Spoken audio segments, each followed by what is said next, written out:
Drone ব্যবহার করে রাশিয়ার সাবমেরিন উড়িয়ে দিয়েছে ইউক্রেন।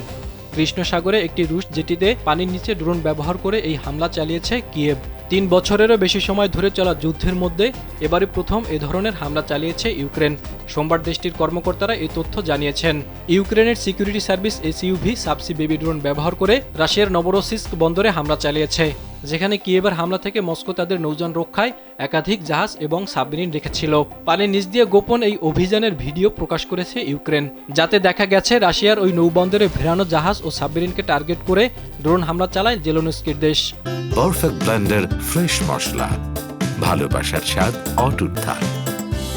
এতে মুহূর্তের মধ্যেই একটি রুশ সাবমেরিন ধ্বংস হয়ে যায়।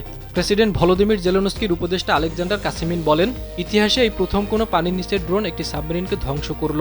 এদিকে ইউক্রেনের ধ্বংস করা রুশ সাবমেরিনটি অন্তত 4টি ক্যালিব্রি ক্রুজ ক্ষেপণাস্ত্র বহনে সক্ষম।